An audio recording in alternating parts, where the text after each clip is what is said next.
Buenas tardes. Buenas tardes, profe, ¿cómo anda? Muy bien. Qué gusto verlos. Hola, buenas tardes, profesor. Esperamos unos minutos a que se conecten todos, pero mientras tanto vamos aprovechando. El núcleo 0, breve introducción a la vinculación entre derecho y lenguaje. ¿Nos han quedado dudas? ¿No? Igualmente tomen en claro que este núcleo es un núcleo que tiene características, yo diría, insospechadas, porque lo colocamos en el vestíbulo de la materia, pero nos va a acompañar a lo largo de toda la asignatura. Por ejemplo, digo, si ustedes miran en el punto 6 o 7, por allí van a encontrar las naturalezas jurídicas, ¿no? Y además, este tema de las naturalezas jurídicas los va a acompañar a lo largo de todas las carreras, de toda la materia, las materias codificadas. La naturaleza jurídica de la obligación, la naturaleza jurídica del contrato, la naturaleza jurídica de la posesión, la naturaleza jurídica de la familia. Y ya vamos a ver que lo que llamamos naturaleza jurídica es una naturalización ideológica que se hace a través del lenguaje.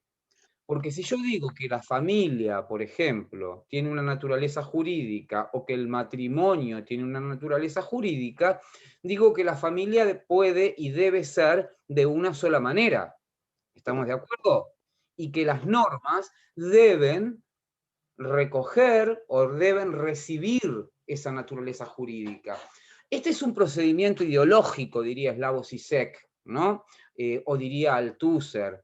Es decir, esto es pura ideología, todo es ideología finalmente, pero esta es una ideología que se encapsula, nos hace creer que la familia es de una sola manera, nos hace creer que las instituciones pueden ser solo de una manera, naturaleza jurídica del contrato de renta vitalicia, tiene que ser gratuito, y cuando es oneroso, y la naturaleza jurídica es como que se dio. ¿Cuál sería la naturaleza jurídica del hombre? Bueno, Aristóteles decía que el hombre era un som logón, un animal que piensa o que habla. También decía que era un som politikon, un animal que está de alguna manera condenado a vivir en sociedad. ¿Y Robinson Crusoe? Digo, cuando lleguemos a esta unidad, vamos a ver que las naturalezas jurídicas no son inmutables, que las calificaciones jurídicas de las instituciones van variando en el tiempo, pero que quienes hacen uso de una concepción realista o esencialista del lenguaje tienen la tendencia a considerar que, por ejemplo, el matrimonio es una institución que tiene determinados rasgos que no se pueden modificar a través de la legislación. ¿Se dan cuenta? Bueno, la posición, al menos la que mantengo yo, no voy a decir que es la posición de la cátedra, la posición que yo mantengo es que las naturalezas jurídicas son, de alguna manera, ficciones que se construyen a través de un uso esencialista o realista del lenguaje. Pero esto no es necesario que lo entiendan ahora. Sin embargo, para entenderlo en la segunda parte de la materia, debemos tener muy en claro, muy afiatada, la distinción entre posturas esencialistas y posturas nominalistas o convencionalistas. ¿Cuál es la fuente del sentido de las palabras? ¿Una esencia que existe y que no puedo modificar?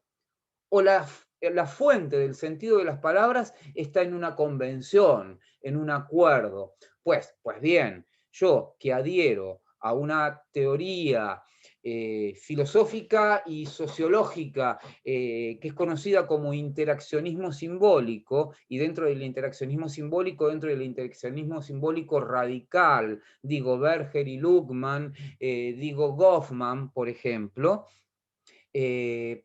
considero que la fuente del sentido, del significado de las palabras está en la convención, está en un acuerdo. Esto no quita que sea la única respuesta correcta. Dentro de la filosofía y la filosofía del derecho han corrido ríos de tinta. Y dentro de la posición que yo estoy adoptando, se relativiza el concepto de verdad. Porque si las palabras no tienen un único sentido, un sentido rígido, sino que las palabras dependen de convenciones que pueden mutar, que pueden ir transformándose en el tiempo, también deberemos advertir o deberemos aceptar que la verdad muta, que la verdad es histórica. Esto a mí no me genera ningún tipo de problemas, pero puede haber dentro de ustedes personas que piensan que la verdad es universal, inmutable, necesaria, que lo que ha sido siempre será y que los ríos siempre conducen al mar, ¿no? Y que las palabras tienen un significado, un único significado. Ese único significado, cuando la palabra o la institución es jurídica, se llama naturaleza jurídica. Quienes creen en la naturaleza jurídica siguen negando que la unión entre dos personas del mismo sexo pueda ser llamada matrimonio. ¿Por qué? Por una razón muy sencilla, porque el matrimonio para ellos era la unión intersexual, o sea, la unión entre un hombre y una mujer. Bueno, esto puede cambiar, la legislación puede cambiar, el significado de alguna palabra puede cambiar, puede transformarse, basta que haya un acuerdo. ¿Esto quedó claro? ¿Dudas? ¿Dudas en relación a la unidad 1? A la unidad 0, perdón. A la unidad 0. Esto significa el punto cero de lectura, diría Ronald Barthes, ¿no? Es decir, desde donde partimos, si es que existe un punto cero, es decir, antes de ingresar en la lectura de la materia, yo les propuse una profunda inmersión en cuestiones relativas a la vinculación entre derecho y lenguaje. Si hay dudas, yo les pido que las vayan leyendo. En una semana o 10 días vamos a tener un Zoom un día sábado para escucharlos a ustedes. Y ahora les voy a pedir que en 5 minutos oficien de profesor que me está evaluando a mí sobre lenguaje. Si yo tuviera que rendir un oral con ustedes, ¿qué me preguntarían? Preguntas difíciles porque me quieren desaprobar.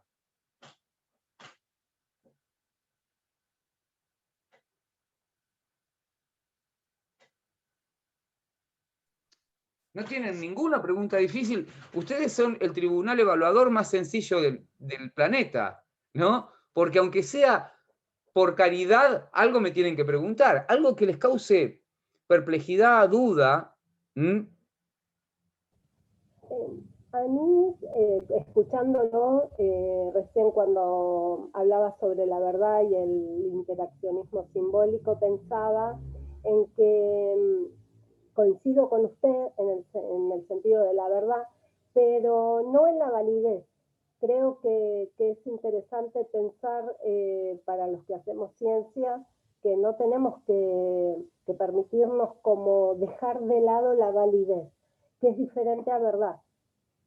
Por supuesto, por supuesto. La validez es otra cuestión, pero que también puede depender de algunas convenciones, ¿correcto? También puede depender de algunas convenciones. Totalmente. De hecho, en el derecho, normalmente no nos manejamos con el criterio de verdad en relación a las normas, sino con el criterio de validez. Pero para esto vamos a tener que avanzar hasta sistemas jurídicos. ¿Y qué vamos a decir? Un sistema jurídico es un conjunto de normas. Cuando una norma pertenece al sistema jurídico, esta norma es válida. ¿Por qué es válida? Porque se deriva de una superior y de acuerdo al procedimiento que establece la norma superior, y así sucesivamente. Los conceptos de validez, y fíjense, los conceptos de validez pueden ir variando. Pueden ir variando y van a depender de convenciones, pero es interesante. Por ejemplo, Gabriela es una cientista social. Si va a ser un trabajo de campo, puede tener criterios distintos de validación de su trabajo. Ahora, estos criterios de validación distintos dependen de lo que vamos a llamarle no despectivamente, tribus académicas. Es decir, una tribu, un grupo académico considera que, por ejemplo, la investigación activa participativa no es demasiado válida y otros consideran que sí es válida. ¿Correcto? Yo, de hecho, dentro de 2 días tengo que ser jurado evaluador de una tesis de maestría donde el maestrando, que es licenciado en historia, dentro de las fuentes que usa, uno de sus informantes claves es su esposa, ¿no? Y su esposa, que es abogada, es una reconocida abogada en materia de derechos humanos, actualmente residente en La Plata. Y bueno, y el jurado debatió fuertemente si esto era una investigación que estaba lo suficientemente validada, siendo que su primer y más importante informante clave era su esposa. Bueno, ¿Correcto? pero ahí también yo creo que él, si tuvo estrategias como para desde lo metodológico, claramente lo puede justificar. Lo puede justificar claramente y esa fue mi posición, porque había triangulado el dato con otras fuentes de cognición. Pero bueno, ahora creo que estamos todos. Ya con la doctora Ana Gaboto empezaron a hablar algo del concepto de derecho, ¿verdad? Y con la doctora de Mendiguren hablaron del concepto de norma, o comenzaron a hablar del concepto de norma. Bueno, yo hoy, con licencia de la doctora Gaboto, que va a explicarle las cosas mucho mejor que yo,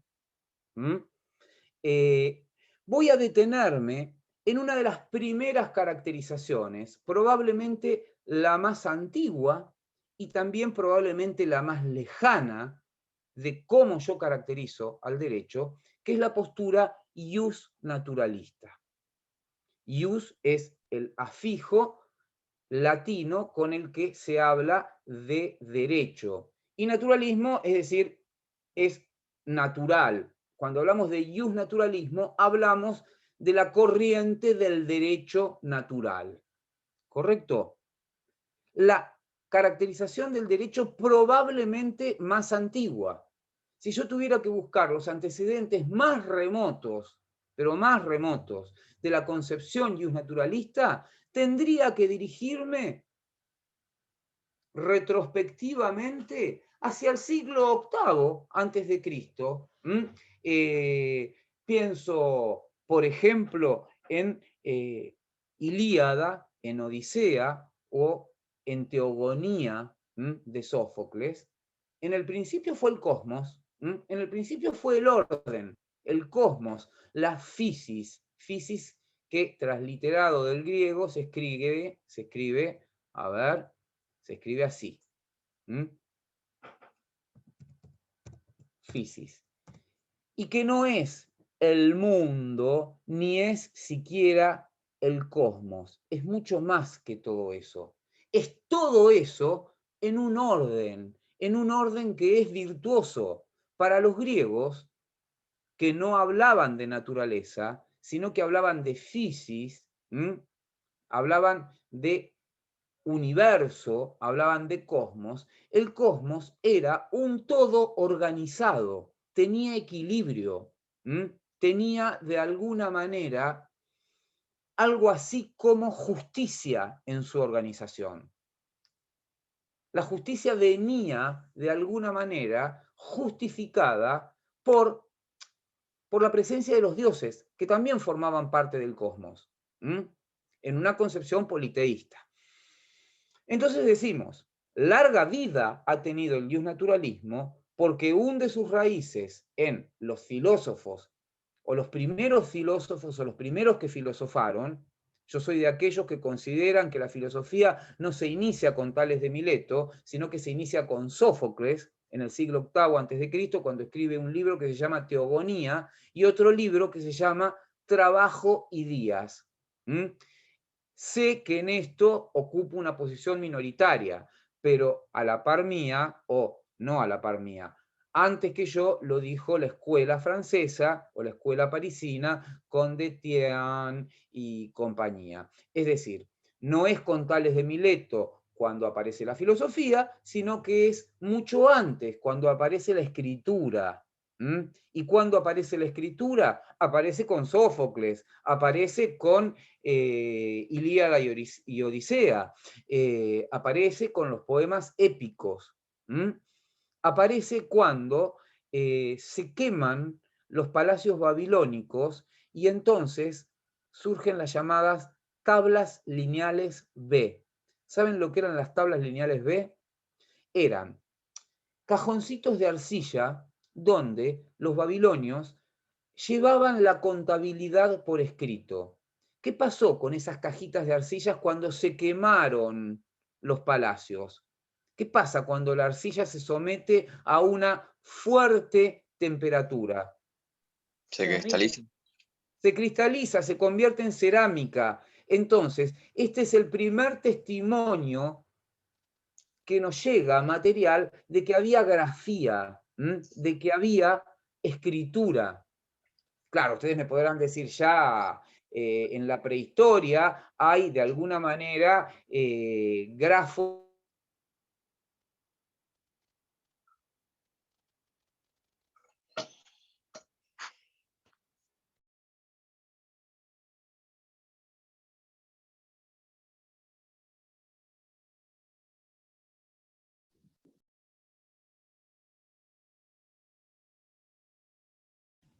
¿Qué pasó? Me parece que se cortó el profe. Se le trabó al profe, ¿no? Sí. Bueno, Sí, me parece que sí. genial la clase de hoy. Chau. No, silencio, silencio. Silencio que ya se va a arreglar. Hora libre. Silencio, silencio.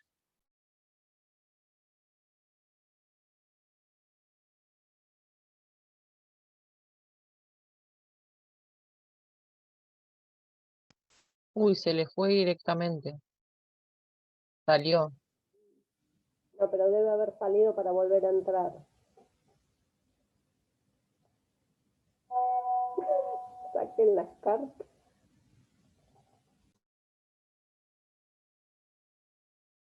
Ay, qué bien me vendría.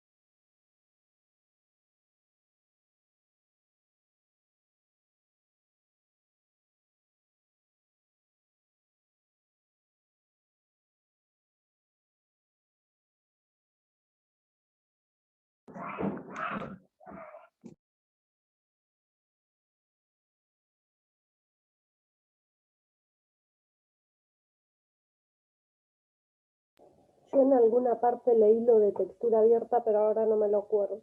Lo estoy buscando.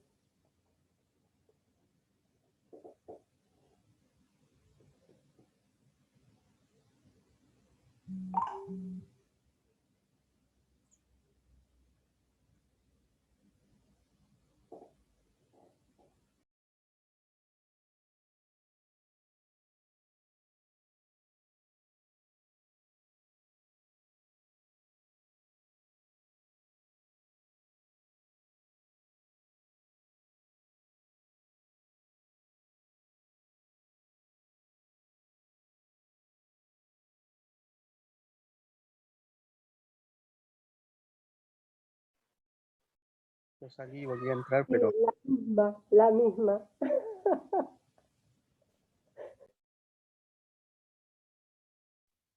¿alguien le envía un mensajito al profe?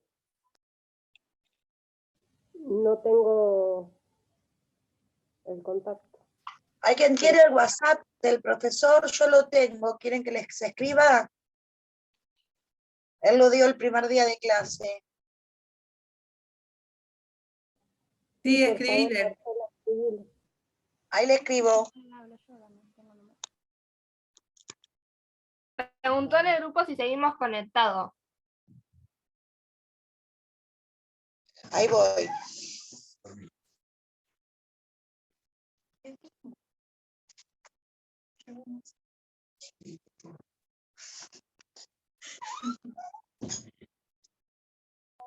Marcela ya se comunicó. Preguntó si estábamos conectados, y ahí le contestamos ¿Escribo que o sí. está en línea? Escribile como vos quieras.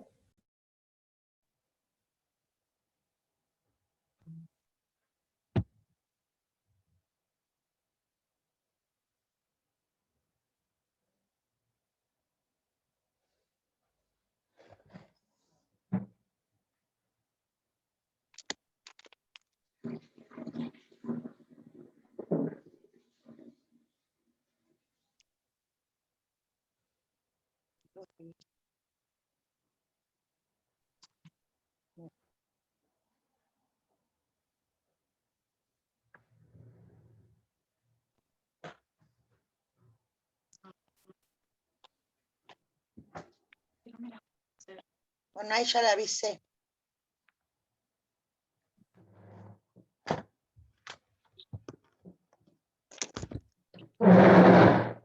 Ahí ya le avisé.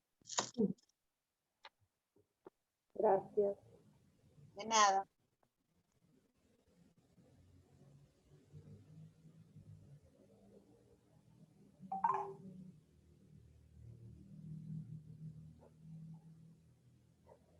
Me hizo gracia la Gaby de historia. Sí, soy yo.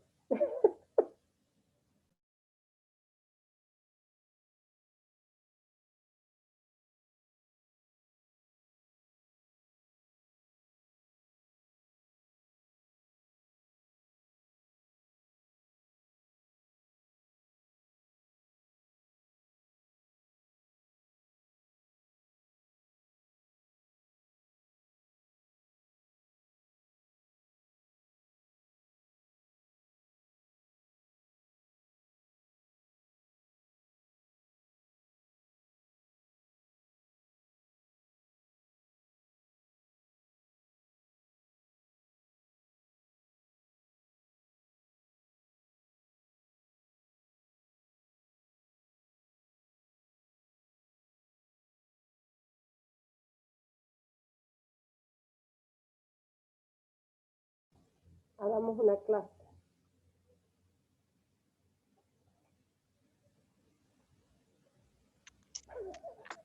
Hijo, debe ser un problema en el campus, que ellos son los que manejan esto y son los que le abren a él el aula. Lo raro es que todos la tengamos abierta y él no.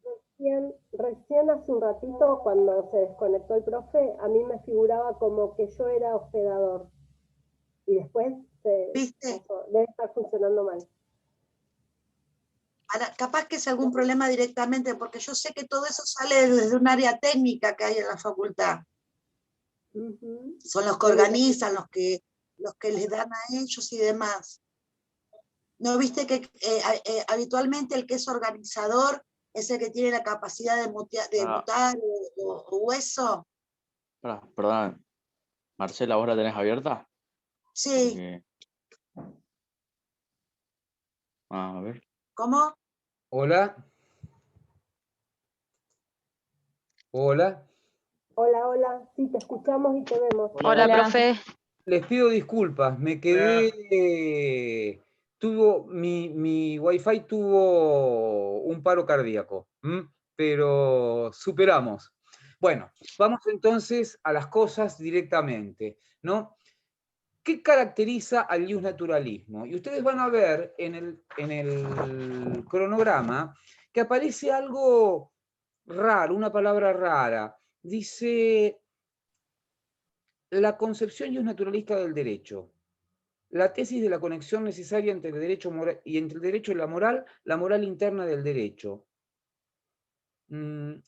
Pero por allí, quizás en el programa extendido, en el programa oficial de la materia, habla de la tesis metaética. Y acá vamos a encontrar yo diría, la llave para ingresar al justnaturalismo.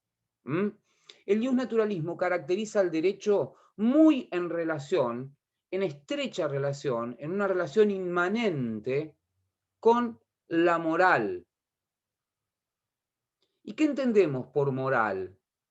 Entendemos por moral un conjunto de principios que regulan nuestra conducta para que nuestra conducta sea evaluada, ponderada, considerada como una conducta correcta.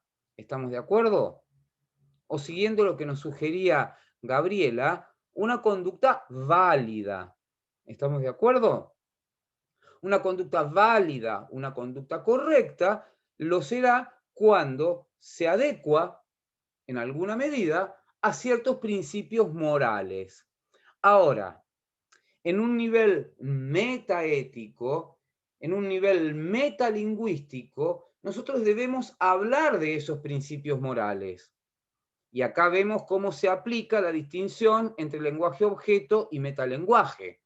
Cuando yo hablo de que algunas conductas son correctas y algunas conductas son incorrectas, por ejemplo, robar, matar, violar, hurtar, son conductas incorrectas, es lenguaje-objeto, porque estoy manejándome en un plano de la moral. ¿Estamos de acuerdo? Ahora, cuando yo me pregunto, ¿existe la moral? ¿Existen estos principios morales? ¿Existen estos principios éticos? ¿Estos principios éticos son universales? ¿Son necesarios? ¿Son inmutables? Todo esto se plantea no en un plano de ética normativa, de la ética que me indica lo que está bien y lo que está mal, sino en un plano metaético o metalingüístico, donde me pregunto por el significado de determinadas palabras. ¿Qué son los principios morales? Los principios morales son ciertos principios de conducta, pero el justnaturalista, en este nivel metaético, no discute, sino que acepta de manera acrítica y de manera dogmática que los principios morales existen. Y ahora, hablemos un minuto todos los micrófonos. Ya, abrimos los micrófonos, porque quiero hacerles una pregunta. ¿Existe la moral? Sí, Sí. existe. Para mí es creada la moral. Apaga, apaga, porque se nos armó un lío. Existen principios morales, dicen ustedes. Ahora, les voy a preguntar una segunda cuestión. ¿Estos principios morales cambian o se mantienen de manera permanente? Van cambiando. Cambian. Siempre dependiendo de la sociedad. Con el tiempo. Cambian. Cambiando en el tiempo. Cambian. Y no solamente en el tiempo, sino también en un mismo tiempo, en diferente lugar, distinto espacio. Exactamente. En diferentes culturas también. En diferentes coyunturas que se pueden dar en un mismo tracto histórico, ¿no? Bueno, esta es una postura metaética. Ahora, si ustedes fueran cristianos ultrapracticantes o mahometanos ultrapracticantes, ¿existirían principios morales? Sí. Claro que existirían principios morales. Ahora, ¿estos principios morales podrían mutar? ¿Podrían cambiar? No, en ese sentido no. ¿Podrían transformarse en el tiempo? No.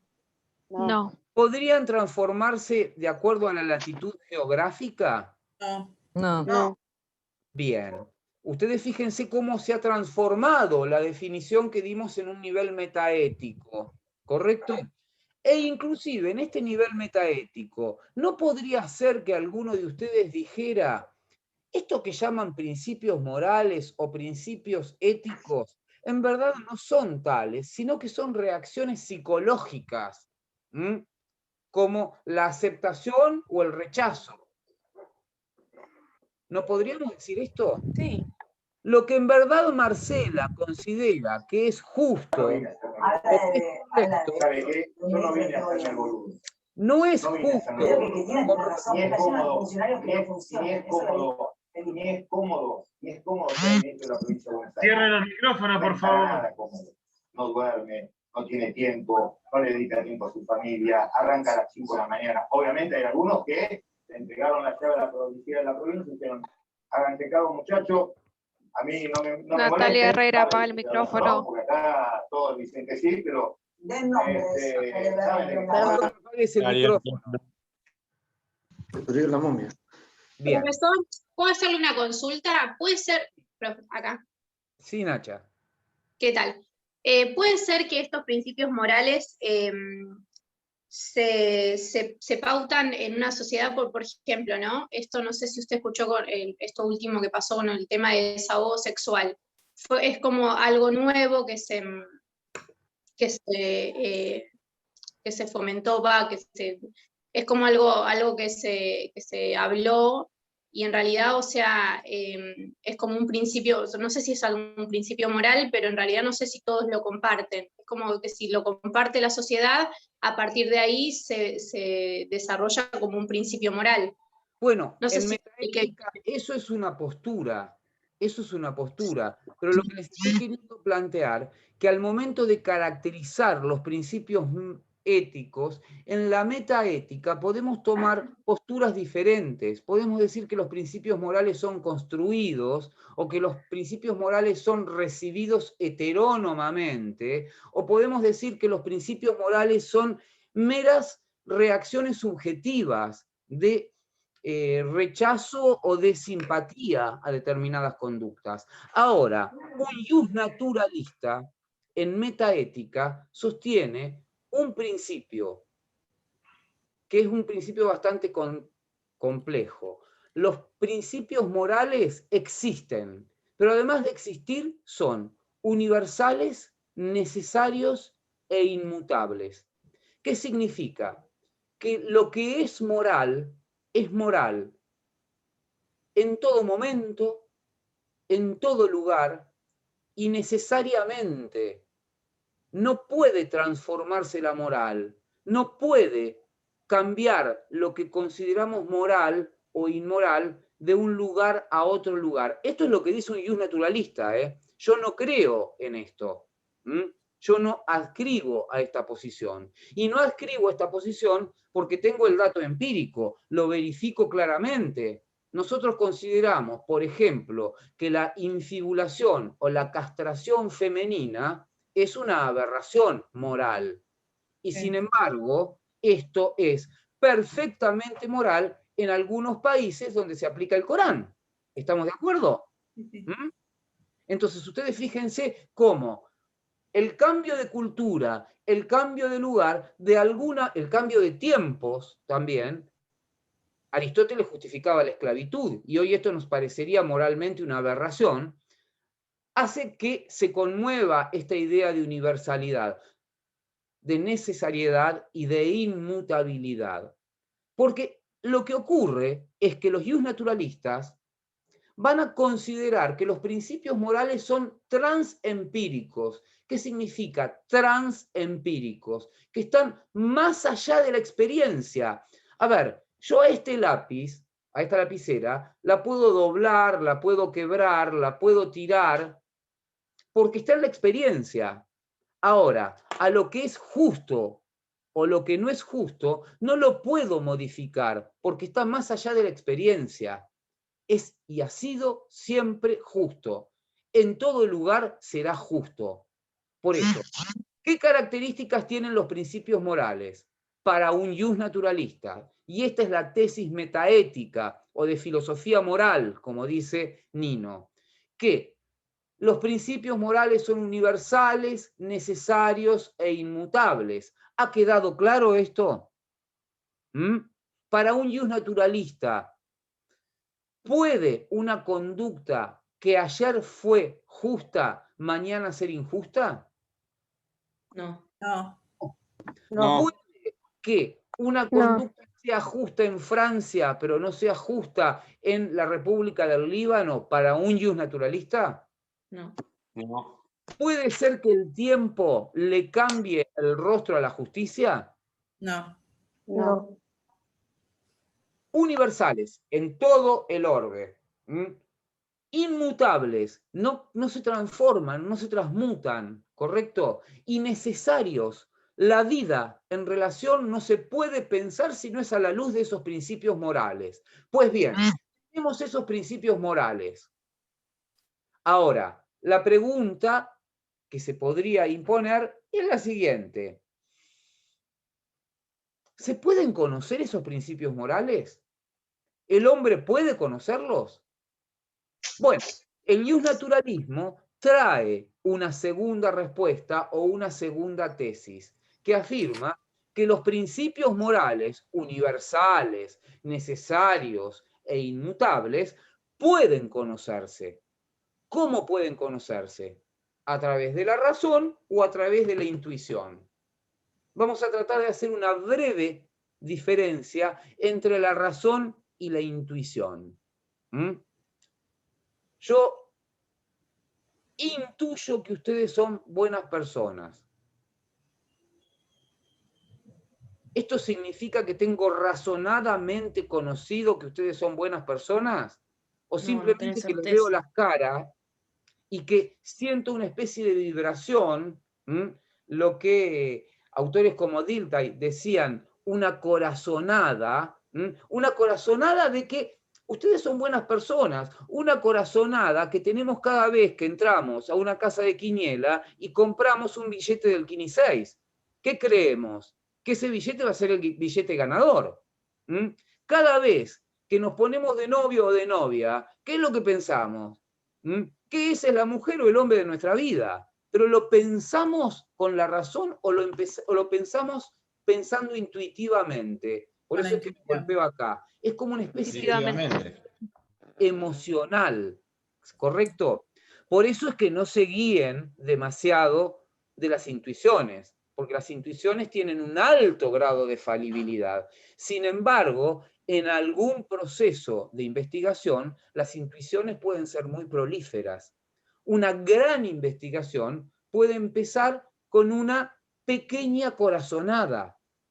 Puede comenzar con una pequeña intuición. La intuición conoce a golpe de vista. Es decir, veo y ya me doy cuenta. ¿Se van percatando de lo que estoy diciendo? La intuición es como esto que acabo de decir, un golpe de vista, amigos, un golpe de vista. Eso es la intuición.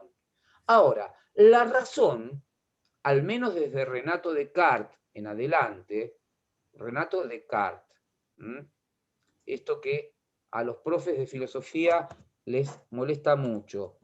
Renato es René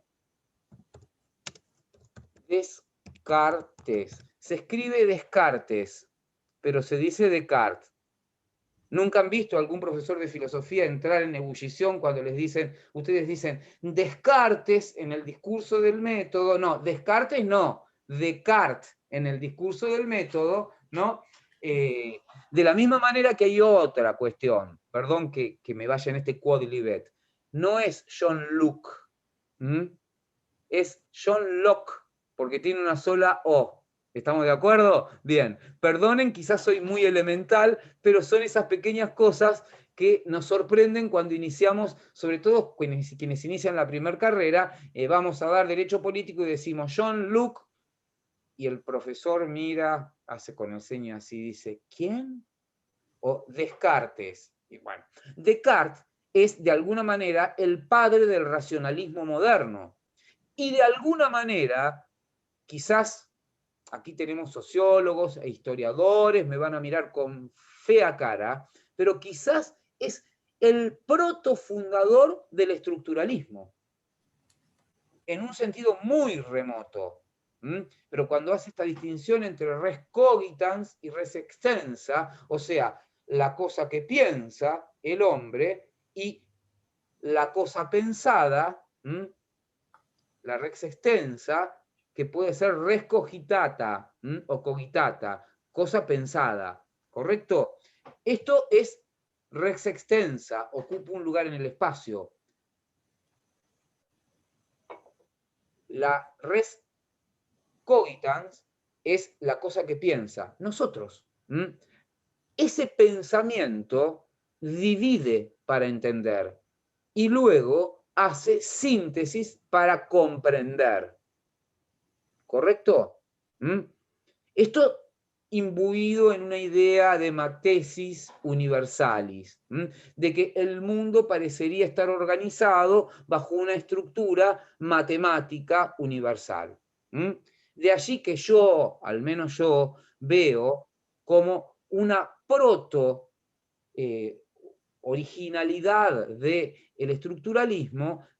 El estructuralismo aparece con Ferdinand de Saussure, aparece con el antropólogo Levi Strauss, ¿correcto?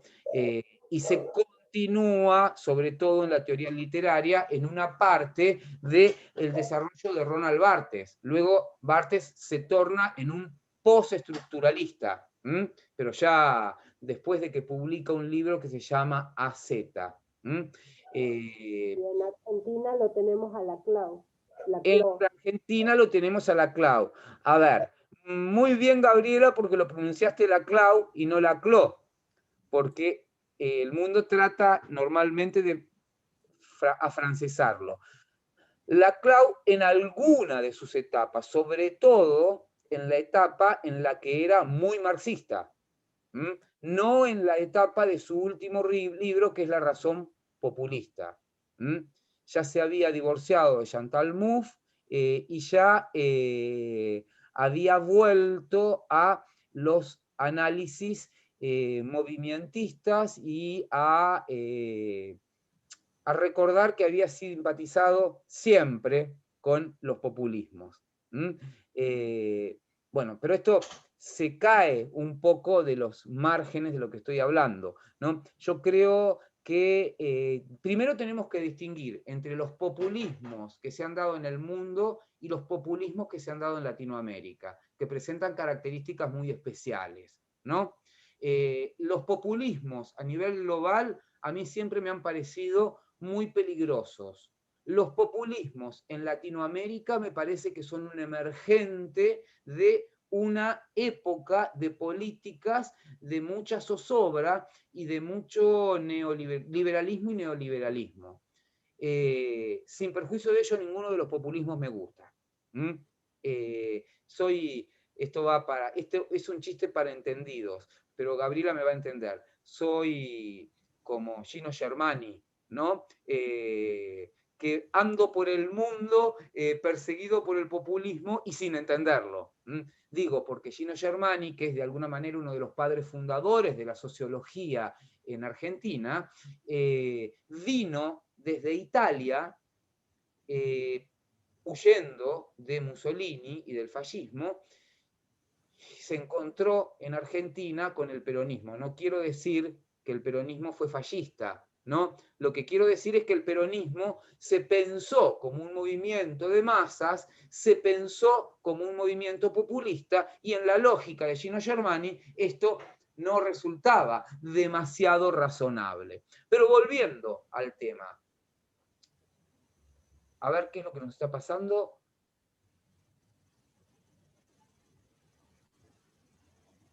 Bueno, a ver, no todos entendemos de la misma manera. No, perdón, profe, me colgué, me perdí el tema del que estaba hablando y me lo puso jodiendo él, somos amigos. No, está perfecto. Era un chiste y sí, bueno, pero está perfecto, pero a ver, el chiste siempre tiene una connotación, ¿no? Y a mí nunca me tienen que pedir disculpas, porque ustedes no me faltan el respeto. Vamos a volver sobre lo que empezamos diciendo.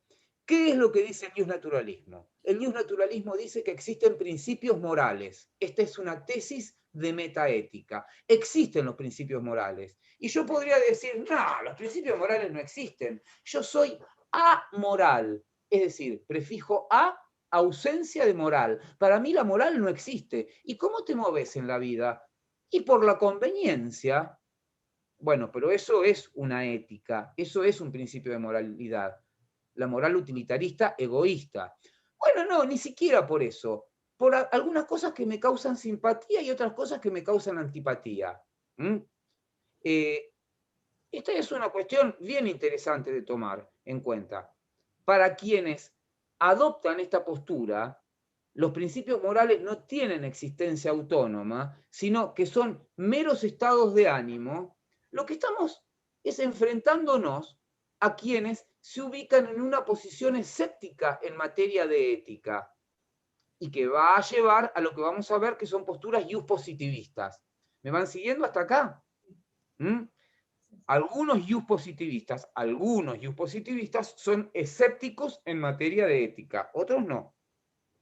Pero el ius naturalista, por definición, en el nivel de la metaética, lo que dice es que existen principios morales, universales, necesarios e inmutables.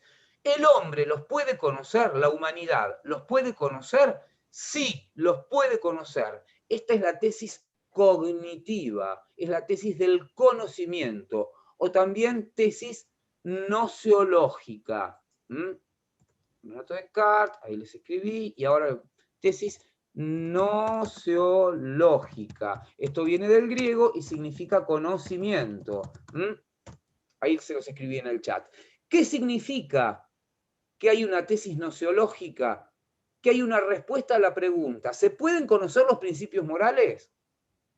Y sí, se pueden conocer, dice el ius naturalista. ¿A través de qué? A través de la intuición, o sea, de esta corazonada, de este golpe de vista, o a través de la razón, o sea, a través del aparato de razonamiento que tiene el hombre y que va de alguna manera seccionando o separando o dividiendo, como decía Renato Descartes, para comprender y luego unificando para tener una concepción cabal del fenómeno. Pero a ver, sea por la razón o sea por la intuición, los principios morales universales, necesarios e inmutables se pueden conocer. ¿Estamos de acuerdo? Bien. Ahora la pregunta es la siguiente. Si existen principios morales con estas características, necesarios, inmutables, universales, si el hombre los puede conocer a través de la razón o la intuición, esto significa que existe la justicia, que la justicia siempre es la misma, que no cambia de cultura a cultura, de nicho histórico a nicho histórico, y además significa que el hombre puede conocerla. Bueno, si existe la justicia y si se puede conocer la justicia, las normas que hace el hombre para la coexistencia en la vida social, para regular la vida en interferencia intersubjetiva, esto de que Marcela se relaciona con Gabriela, Gabriela con Mario, Mario con María Teresa conmigo, y así sucesivamente. Estas normas positivas, ¿qué relación tendrán que tener con los principios morales? Tiene el mismo razonamiento. ¿Qué relación tienen que tener? Fíjense en el programa, en el cronograma de clases, el punto 2.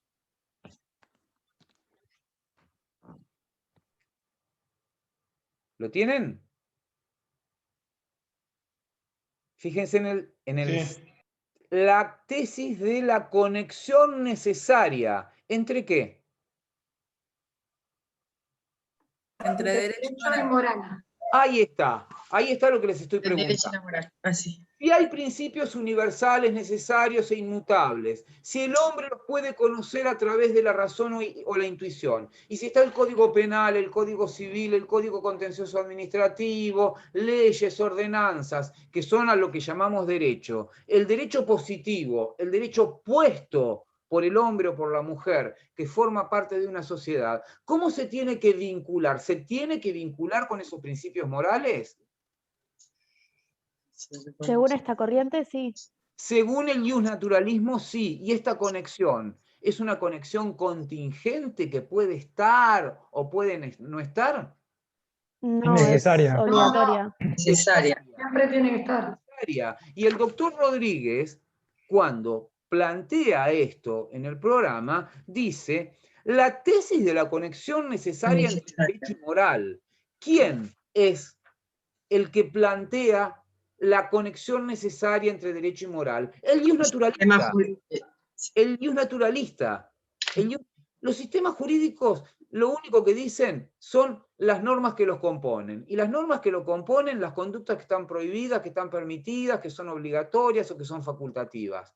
Ahora, el ius naturalismo lo que dice es que entre la moral, por un lado, y el derecho por el otro, el derecho debe necesariamente subordinarse a la moral, universal, necesaria e inmutable. ¿Correcto? Repasamos. Postura ius naturalista, a la que yo no adscribo, pero hay muchos ius naturalistas dando vueltas por el mundo. Y muchos ius naturalistas que son jueces, que son abogados, que son fiscales, etcétera, etcétera, etcétera. Yo no soy ius naturalista, pero tengo la obligación de explicarle lo que es el ius naturalismo. Mario, tenés la mano levantada. ¿Querés preguntarme algo? ¿No? Sí. No, era una pregunta para hoy cuando arrancó la clase, pero ya se me fue. Después cuando abra de nuevo, por ahí ya la puedo generar. Te pido disculpas porque recién percibí que tenías la mano... Estaba Bruno también con la mano levantada, pero creo que también la bajó. Pido no hay problema. Disculpas. Gracias. Volvemos a pensar esto. Para un ius naturalista, existe en un nivel metaético con la convicción de que existen principios morales, universales, necesarios e inmutables. ¿Esto quedó claro? Marcela, ¿quedó claro esto? Perfecto. Yo tengo otra duda, pero después es sobre esto también. A ver, ¿cuál es esa duda, Marcela? Perdón si capaz digo cualquier cosa. El iusnaturalismo está basado en principios morales que perduran a través del tiempo, etc. Ahora, si yo, por ejemplo, hago una observación crítica de determinada cultura, ¿sí? ¿Cómo funciona el iusnaturalismo? O sea, si es universal, etcétera, etcétera, también entiendo que capaz no funciona de la misma manera en diferentes culturas donde la moral es diferente. Muy bien, Marcela. Por ejemplo, si yo... Está. Dame un segundito. ¿Se entiende lo que quiero decir? Se entiende lo que vos estás planteando, pero esto no es describir al iusnaturalismo, sino que esto es criticarlo en su talón de Aquiles. A todos nos encantaría que el iusnaturalismo funcionara, porque nos daría tranquilidad. Yo no soy un hombre de fe, pero me encantaría creer en Dios, porque creer en Dios nos da tranquilidad. Heidegger dice que somos un Dasein, o sea, un ser caído en el mundo, en un mundo que además tiene un filo que nos indica que hay un final. Entonces somos seres para la muerte. Y lo que Dios atiende en las trincheras, más vale llegar a ese filo que concluye la vida con una idea fuerte de Dios. ¿Cuál es el problema de los que no tenemos esa idea fuerte de Dios? O los que creemos en el Dios de los filósofos, como Baruch Spinoza, y como yo en algún momento, ¿no? El Dios de los filósofos no asegura nada. Entonces convivimos con la angustia. ¿Estamos de acuerdo?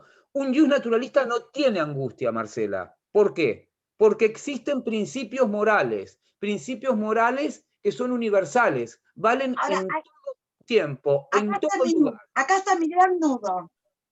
Sí. Acá está mi gran nudo. Entonces, los principios morales, yo por ejemplo con mi esposo desde hace 36 años es ateo, no cree. Y él dice que él siente esa angustia que sentimos aquellos que somos creyentes, ¿verdad? Ahora, cualquier sistema que yo quiera organizar, tiene que tener, me dice lo que está bien y lo que está mal. Si yo distingo lo que está bien de lo que está mal, de una u otra manera, estoy implementando un principio moral. Sí, pero un principio moral que no es universal, sino que es particular, que está situado, exacto, que está en un tiempo y en un espacio. ¿Esto un ius naturalista lo aceptaría, Pablo Cáceres? No. No. No, ¿Por qué? porque él está, el ius naturalista dice que siempre está relacionado la moral con el derecho. No, pero Porque no es es por... universal. ¿Qué es universal? ¿Y qué significa que sea universal, Lucía? No es particular. Bien. Básicamente es para Es todos igual, es iguales. para todos. Está más allá de todo. Que está de alguna manera diseminado en todo el contexto social, en todo tiempo histórico, por eso es que es inmutable y que no lo podemos transformar. Un ius naturalista, para ser ius naturalista, tiene que ser básicamente dogmático. El planteo que hizo Marcela les resulta absolutamente disruptivo, absolutamente antipático a los ius naturalistas. Acá María Teresa dice, puede pasar que no tenga ningún Dios y tener principios morales. Todos sabemos lo que está bien y lo que está mal. ¿Qué es lo que le hace daño a otro? A ver, María Teresa, yo estoy de acuerdo en que se puede ser ateo y se puede ser ius naturalista igual. Ahora lo vamos a ver. Lo que no estoy tan de acuerdo ni tan seguro, pero esta es una opinión mía, es que todos estemos seguros de qué está bien y qué está mal. No creo que todos estemos seguros de eso. Y mucho menos que a nivel social estemos seguros de eso. Ahora, un ius naturalista siempre está seguro. Porque estos principios morales, universales, necesarios e inmutables, y que él puede conocer a través de la razón o a través de la intuición, normalmente le vienen dados, y acá voy a utilizar una palabra rara, le vienen dados heterónomamente. ¿Qué significa heterónomamente? Que no los construye el sujeto. Yo no construyo mi moralidad para un ius naturalista, sino que la moralidad, los principios de moralidad me vienen impuestos. Y acá hay distintas variantes del ius naturalismo clásico. Porque en la próxima clase vamos a hablar del ius naturalismo contemporáneo. El ius naturalismo contemporáneo es el que se comienza a gestar fundamentalmente luego de la Segunda Guerra Mundial. Con Welzel, vamos a poner el nombre Welzel, con Radbruch,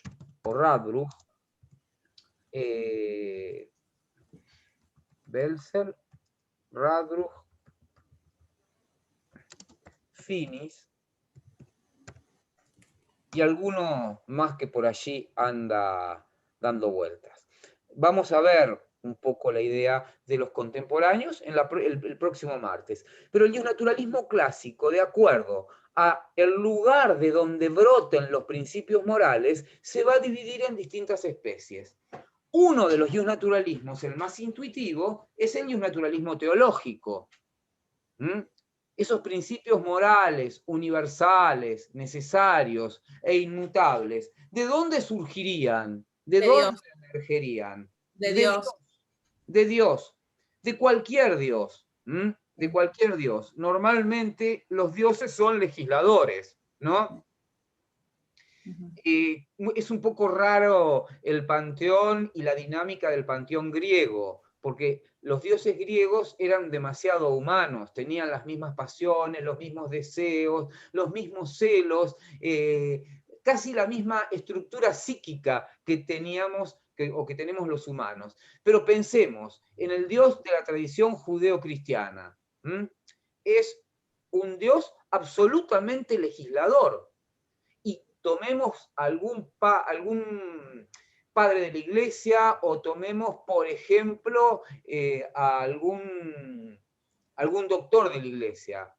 El doctor de la iglesia por antonomasia es Tomás de Aquino, pero también tenemos a Agustín de Tagaste, obispo de Hipona. Por eso van a encontrar San Agustín de Tagaste o San Agustín de Hipona. Son el mismo. Tagaste es el lugar donde nació y donde Santa Mónica lloró casi 30 años todas las tropelías que hizo Agustín antes de convertirse en santo.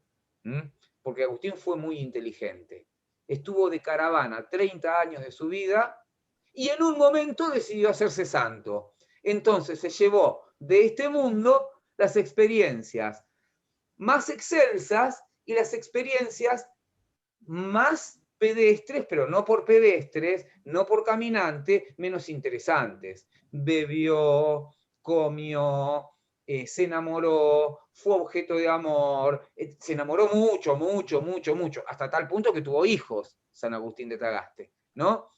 Obispo de Hipona. Y además era pagano, no era católico. Y bueno, y Santa Mónica lloraba, por eso es santa, ¿no? Lloraba por la vida descarriada de su hijo. Pero más allá de esta anécdota, la idea es que San Agustín ya plantea que hay una ley eterna, que es la ley que emana de Dios.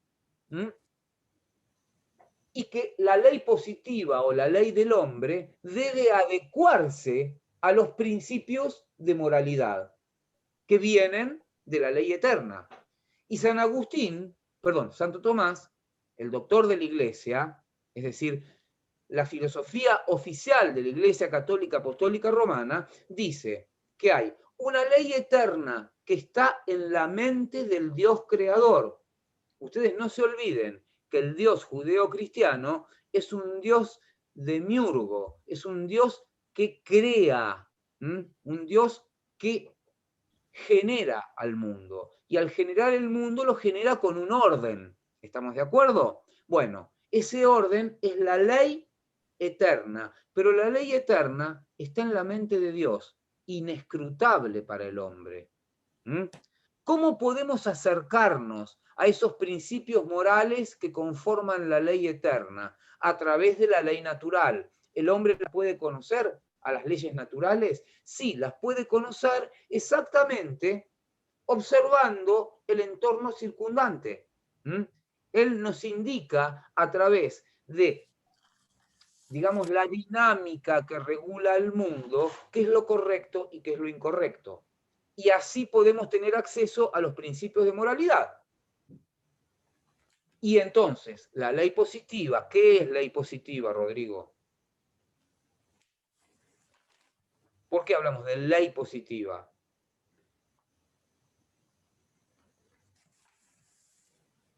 Rodrigo Fares.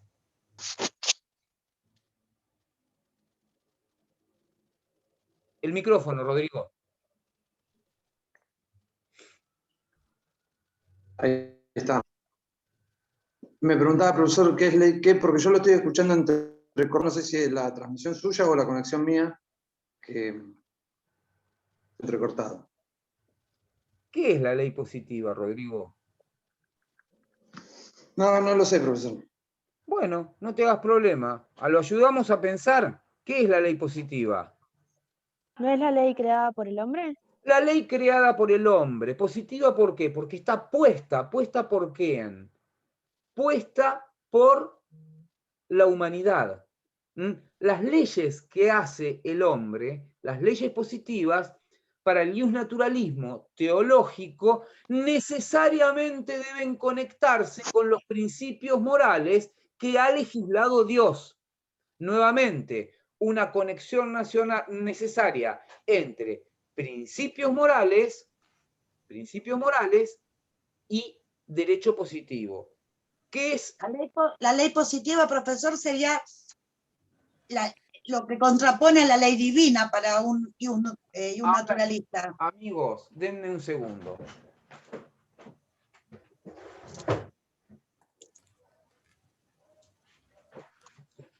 Esto es la ley positiva. el Código de Procedimiento Civil y Comercial. ¿Se van dando cuenta? Vayan asustándose. Los códigos normalmente son así. El Código Procesal, el Código Civil, el Código Penal de la Argentina. Bueno, a ver, si existen principios morales universales, necesarios, inmutables, que además vienen de Dios, que Dios fue el legislador, ¿los ponemos a esta altura o los ponemos más arriba? Más arriba.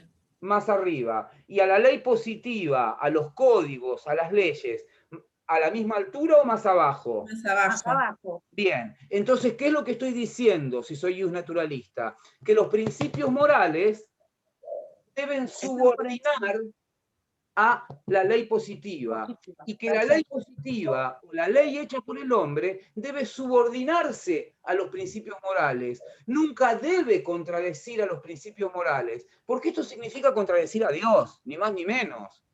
¿Se van dando cuenta? Perfecto. ¿Perfecto? Bien, entonces, vamos a tratar de ser absolutamente claros con esto. ¿Qué son los principios morales para un naturalista teológico? Rodrigo Fares, ¿qué son los principios morales para un naturalista teológico? La razón universal, necesaria y inmutable.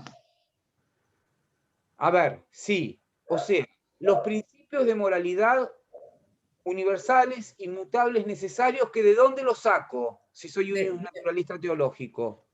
De Dios. De la Biblia. De la ley divina. De la Torá, es decir, del libro escrito por Dios. Sí. Aclaremos una cosa, ningún cientista social seriamente diría que la Biblia, que la Torá o que el Corán fueron escritos por Dios. Son también un producto humano, pero esto va contra un principio dogmáticamente aceptado por el creyente. Cosa que no ocurre con la Ilíada. ¿Quién es el autor de la Ilíada? Homero. Homero. ¿Es Homero el autor de la Ilíada? Bueno, los filólogos tienen una cuestión. Discuten. Dicen, la Ilíada y la Odisea son más de 900 y pico, la Ilíada sola, más de 900 y pico de versos, que se fueron repitiendo a lo largo de siglos y de siglos y de siglos, por juglares, basándose en la memoria, hasta que llegó un momento en que un señor, que quizás se haya llamado Homero, los compiló, los escribió y los editó. Si se puede decir que 8 siglos antes de Cristo había editoriales, ¿correcto? Ahora, esto, un católico no lo acepta así. No dice, la Biblia es un conjunto numeroso de versículos y de... Sí, de versículos, ya no me acuerdo, eran... libros, capítulos artículos y versículos. Artículos y versículos. Bien, que fueron siendo creados por el hombre, por los profetas, y que en un momento se compilaron. No. ¿Quién es el autor para un católico o para un judío de la Torá o de la Biblia? ¿Quién es el autor? El Dios. Dios. Y bien, ¿y los libros védicos? ¿Quién es el autor? De creyente, o sea... Bueno, acá pueden variar, porque los libros védicos son muchos. A ver, si yo hablo del Bhagavad Gita, el Bhagavad Gita, que es un libro sagrado en la India, un libro sapiencial de la India, es producto de Krishna, ¿correcto? Otro Dios. A ver, si yo regulo los principios morales de acuerdo a los principios que están en el Bhagavad Gita y los tomo como universales, necesarios e inmutables, ¿esto es naturalismo teológico? Sí. Lo que es naturalismo teológico. Un poco lo que pasa en la Porque si un Dios con las castas. Exactamente. Y había otra persona que había dicho algo que no se llegó a escuchar. Bueno, a ver, Marcelo acá dice algo. La Biblia fue escrita por hombres, pero inspirada por el poder divino de Dios. Bueno, es una opinión, ¿correcto? Pero a ver, es una opinión que la Iglesia no acepta, ¿eh? La ortodoxia de la Iglesia dice que la Biblia fue escrita por Dios, ¿correcto? El autor de la Biblia es Dios. Y los principios morales que surgen de la Biblia son principios morales que tienen su legislador en Dios. ¿Estamos de acuerdo en eso? ¿Es el único tipo de iusnaturalismo? Podemos matar a Dios, como decía Nietzsche. ¿Se acuerdan? Hay que matar a Dios. Bueno, lo matamos a Dios. ¿Y desapareció el iusnaturalismo? No, porque hay otra fuente que yo puedo encontrar para los principios morales. Hoy hablábamos de Baruch Spinoza. El libro de Baruch o de Benito Spinoza más conocido es La ética demostrada more geométrico. La ética demostrada de acuerdo a procedimientos geométricos, de acuerdo a una reconstrucción racional. Yo puedo decir que los principios morales universales, necesarios e inmutables, no surgen de Dios, porque vaya a saber si Dios existe, y vaya a saber si existe, si está interesado en legislar la vida de los hombres, pero sí puedo pensar que todos los hombres racionales pueden construir principios de moralidad universal. ¿Se van dando cuenta? Y aquí encontramos la corriente del iusnaturalismo racionalista. Pufendorf, Grocio, todos los iluministas y todos los preiluministas, hay algunos autores que a los preiluministas los llaman iluministas radicales, porque en verdad fueron aún más revolucionarios que los iluministas propiamente dicho. Digo, los iluministas del siglo XVI y de principios del siglo XVII, que fueron entre ellos Baruch Spinoza. ¿Correcto? ¿Dónde encontramos la fuente de esos principios morales? ¿Ya en la legislación de Dios? No. En el Supremo Tribunal de la Razón, diría Kant. Es la razón la que legisla los principios universales. La razón humana, pero la legisla para todos y en todo momento y en todo lugar. También los contractualistas fueron racionalistas. O sea, Rousseau, Lavater-Sieyès, Montesquieu, etcétera, ¿no? Porque tenemos la tendencia a pensar que los contractualistas, tenemos la tendencia a pensar que los contractualistas fueron Locke y Rousseau. No, hubo un sinnúmero de contractualistas, ¿no? Qué linda gata tenés, Marcela. ¡Ay! ¡Es un gato! Es un gato, es un gato, me lo debí imaginar. Pero es así, si no lo saco y vuelve a entrar, por eso tuve que apagar la cámara y sigue rascando, así que lo tengo que dejar acá conmigo. No te hagas problema porque por acá pueden aparecer gatos también. Acá hay dos. Yo tengo dos adentro y dos afuera que no quieren entrar. Pero no, bueno, esto es un tercer piso, así que están acostumbrados a vivir adentro. Está. Ahora, hemos visto las dos primeras clases de iusnaturalismo. ¿Podríamos decir que prescindimos de la razón y se termina el iusnaturalismo? No, porque hacia el siglo XIX aparece una corriente en filosofía, sobre todo en Alemania, que es el romanticismo. No crean que el romanticismo son violines y corazones, ¿eh? El romanticismo fue otra cosa, que no podemos explicar técnicamente en estos márgenes cortitos de tiempo, pero que bueno, básicamente tiene como representantes a Herder,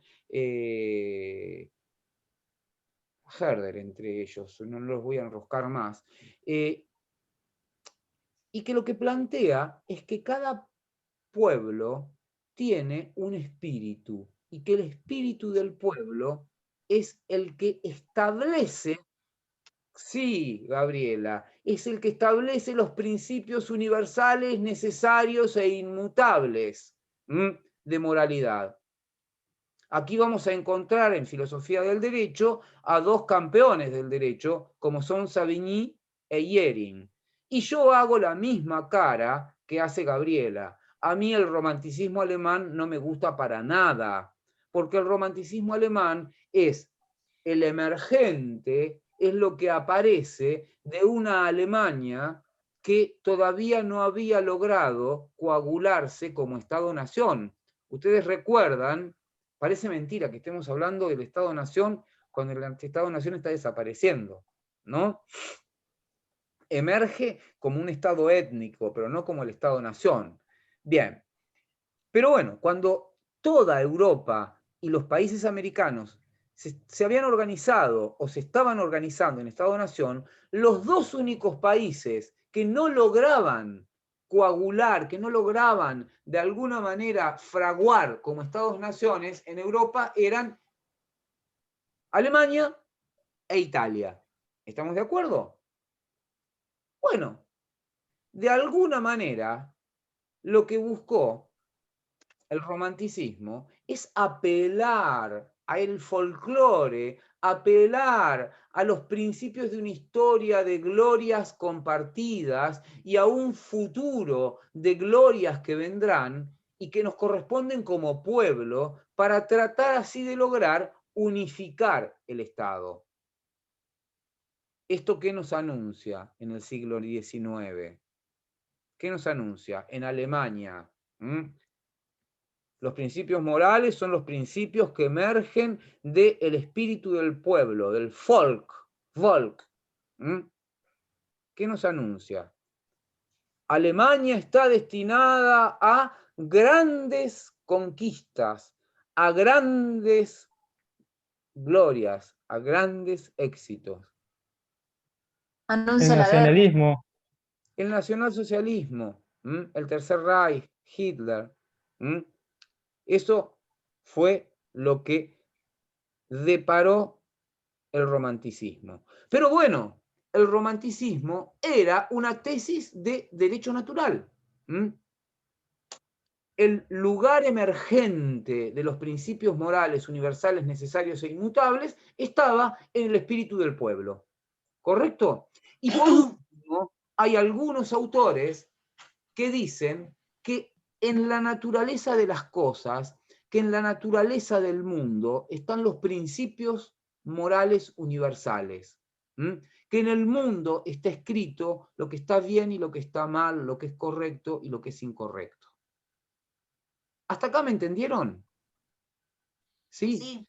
Existen principios morales legislados por Dios, por la razón humana, por la historia, por la naturaleza de las cosas. Esto es lo que dicen los naturalistas clásicos.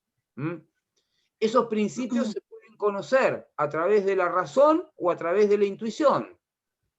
Y el derecho positivo, ¿cómo se conecta? ¿Se conecta con el derecho natural o con los principios de derecho natural o los principios morales? ¿Se conecta? Sí, el derecho positivo subordinado. Es subordinado. Entonces la conexión,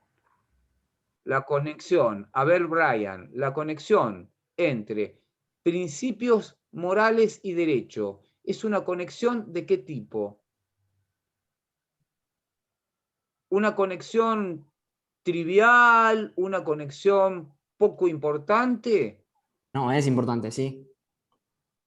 Tan importante Una que... conexión necesaria sería. Necesaria. Claro. Necesariamente los principios morales deben subordinar a el derecho positivo. Necesariamente los hombres cuando hacen normas deben adecuarse a los principios morales. Voy a ser muy tonto dando una explicación. Brian, pensá. Pensá en tu mamá. ¿Qué te dice? Brian, te dije que el alcohol y la droga eran malos. Sí. Además, te hice conocer lo malo que eran el alcohol y la droga. Y ahora veo que vos a mis nietos le decís, está permitido en esta casa consumir alcohol y consumir droga. ¿Cómo le vas a decir eso a tus hijos? Esta es una postura naturalista, de alguna manera. A ver, si es reconocido racionalmente que la droga y el alcohol son malos, si vos lo podés conocer a través de la razón y la intuición, y además tu mamá te lo enseñó, Las reglas que vos haces para tus hijos, y que por lo tanto te impones a vos, ¿correcto? Sí, sí. ¿Pueden contradecir esos principios morales universales? No, se supone que tienen que partir de ahí. No, se supone no. Necesariamente deben adecuarse a esos principios de moralidad. Necesariamente. ¿Estamos de acuerdo? En esto se juega la concepción naturalista. ¿Hay margen para la crítica? No, no hay margen para la crítica. Si yo quiero estar dentro del círculo de los naturalistas, yo no soy naturalista, así que puedo recontra criticarlos. Entonces voy a empezar a recontra criticarlos. Voy a decir, universales. A ver, si en nombre de una ética o de un naturalismo teológico, en algunos países de Medio Oriente se infigula a las mujeres, se castra a las mujeres, porque se considera que Dios ha reservado el goce sexual exclusivamente para los hombres, y en Occidente, por el contrario, se lo considera moralmente repugnante. ¿De qué universalidad me están hablando? ¿A históricos inmutables?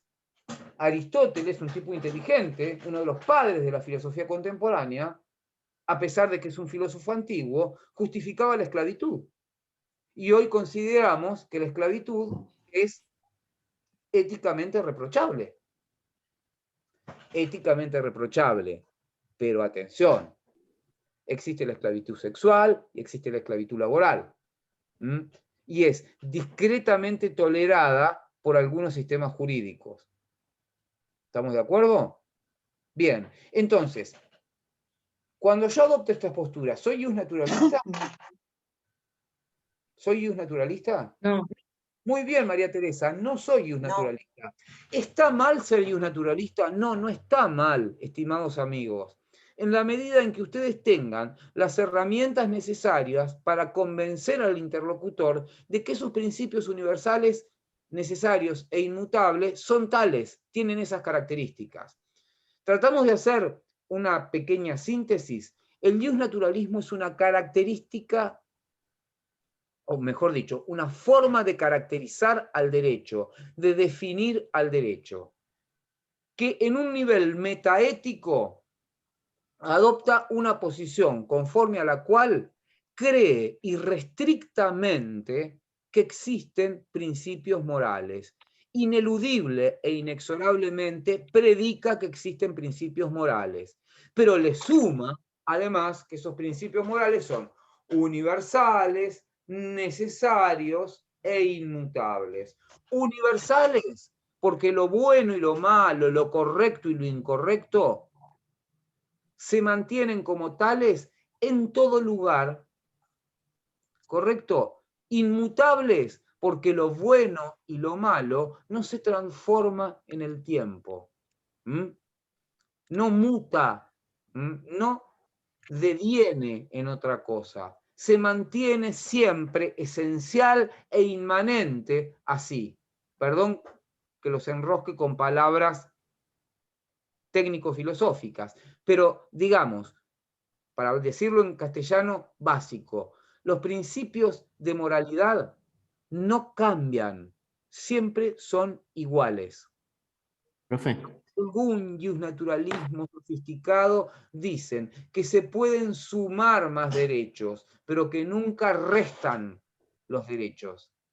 Lo que se ha considerado como justo en la antigüedad se seguirá considerando justo hoy. Sumaremos hoy la igualdad de las mujeres, ¿no? Sumaremos hoy la igualdad de aquellos que tengan otras preferencias sexuales. Sumaremos hoy la igualdad de los pueblos originarios, pero nunca lo que fue bueno en la antigüedad va a dejar de ser bueno hoy en día.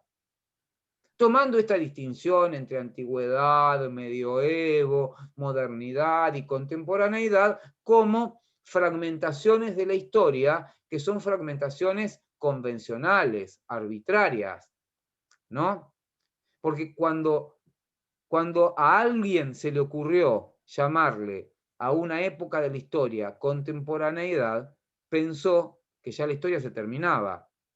Pero lo que yo que tengo 55 años estudié como historia contemporánea, hoy ya quedaría fagocitado por la historia moderna, ¿no?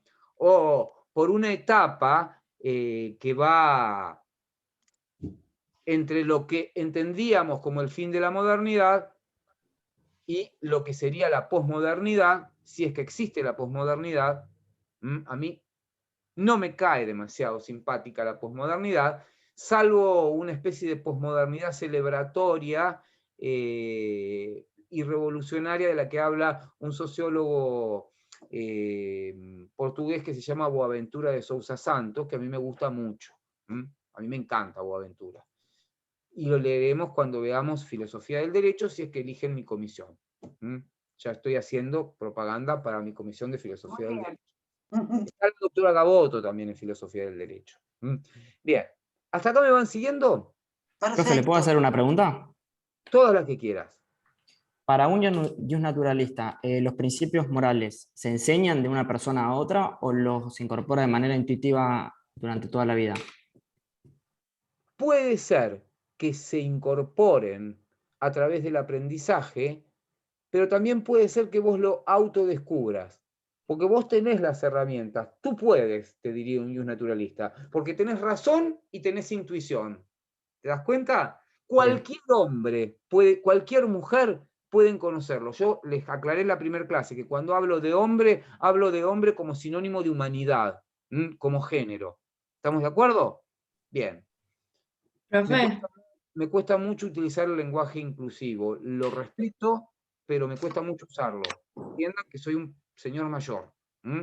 Pero bueno. Profe, ¿el derecho argentino entonces cómo se podría caracterizar? ¡Ay, qué buena pregunta, Lucía! De ninguna manera. De ninguna manera. A ver. La combinación. ¿Qué es? Esto es un celular, ¿no? Sí.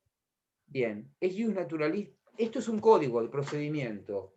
¿Es jus naturalista o positivista? No, es un código. Es derecho positivo, que no es positivismo. Es derecho positivo. ¿Qué es el derecho positivo? Es la ley creada por el hombre. Exactamente, la norma creada por el hombre. Ahora, la norma creada por el hombre no es ni jus naturalista ni jus positivista. Ahora pensá, yo estoy sin lentes. Si me pongo lentes de jus naturalista, voy a leer al código con una visión jus naturalista. Si me cambio los lentes y me pongo lentes de jus positivista, voy a leer al código con una mirada jus positivista. Lo jus naturalista, lo jus positivista, lo realista o lo crítico no es el código, sino que son los lentes con los que yo miro al código, al derecho positivo, la mirada que yo arrojo sobre el orden normativo. La forma de ver al derecho sería. La forma de ver al derecho, pero es muy buena la pregunta, porque si vos estuvieras estudiando en una universidad confesional, normalmente los profesores de universidades confesionales son jus naturalistas y normalmente tienen una tendencia a tratar de demostrar, miren, acá está el principio de buena fe. Esto significa que el Código Civil argentino es jus naturalista. No, no significa que es jus naturalista, sino que tiene un principio de moralidad que a ellos les parece que es un principio de moralidad universal. Profesor, es como que si la Biblia, como libro de lectura, la agarra una persona que es creyente o que es ultracatólica y un ateo. Está perfecta. Cada uno va a entender algo distinto. Redondito el ejemplo, redondito. Ahora, volvemos nuevamente a lo mismo. Todo esto es arbitrario. Yo pensaba en la historia y me apareció en el margen izquierdo el profesor Montesino. La historia, a ver, la historia a veces se organiza por siglos. Hobsbawm habla de el largo siglo XIX, que no terminó en con el último día del siglo XIX, sino que terminaría más o menos con la Primera Guerra Mundial. Bueno, esto significa que un siglo se extendió más o que un historiador inglés se puso lentes distintos y leyó otra cosa. y periodizó de otra manera. Esto es lo que pasa. Lo segundo, los siglos siguen siendo 100 años, 100 años, 100 años y 100 años. Ahora, cuando hablo del largo siglo XIX, a mí se me ocurre, y original, que podríamos hablar del largo siglo XX, ¿no? Y podríamos decir que el siglo XX recién terminó en el año 2021, por ejemplo, y tomo como un punto se me ocurre, como un punto de inflexión la pandemia. ¿Capaz que pasan 30 años? Sí, Alberto. La pregunta sobre el código la hace el legislador, y el legislador no tiene una visión y un naturalista o positivista cuando legisla. Puede que sí o puede que no. Claro que tiene una posición, porque todo legislador tiene una vinculación, tiene un enlace, tiene una imbricación fuerte con ciertos principios y ciertas ideologías, ¿correcto? Por ejemplo, digamos que cuando el Código Penal argentino distinguía, cuando todavía incluía el delito de adulterio y decía que una mujer era adúltera cuando mantenía una relación por fuera del matrimonio.